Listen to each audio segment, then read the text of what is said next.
It's Tuesday, November 5th, and it's all come down to this, the general election. I'm standing outside of Bayard Rustin High School on 18th Street between 8th and 9th Avenue, and although there's little doubt as to the results in the race for mayor and the District 3 City Council seat being vacated by Speaker Christine Quinn, we're asking Chelsea voters what motivated them to show up at the polls, if they have opinions on the 6th Amendment issues, and if they encountered any problems with the optical scanning technology.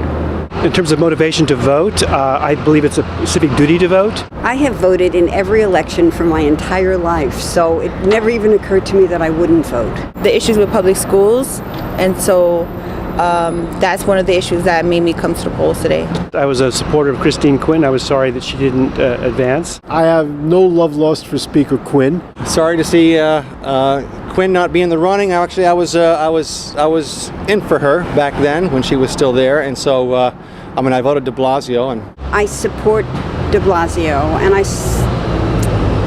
I also am hoping that he actually lives up to the initial promises he made. I regret that neither of the mayoral candidates are the Cracker Jack managers that their two predecessors were. Tell me your opinions on the various amendments.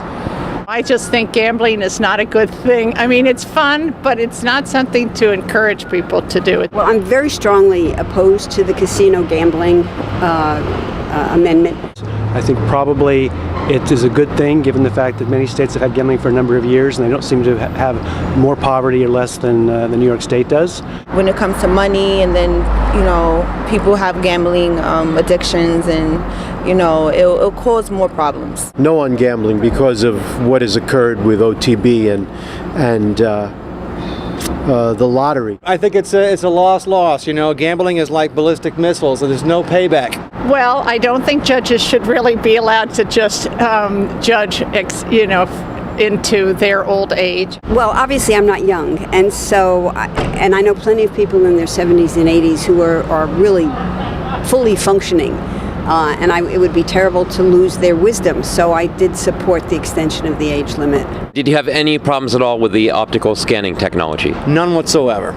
Those 6 propositions occupied one half of the page, requiring the font on those initiatives to be reduced to a size that me, as someone who needs reading glasses, I could not read them. It was easy to read. The instructions were easy to follow.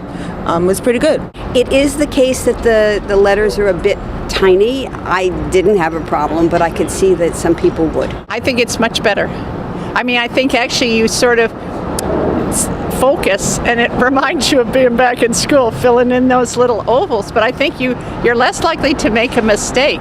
I'm editor Scott Stiffler, asking you to keep visiting chelseanow.com for more video reporting.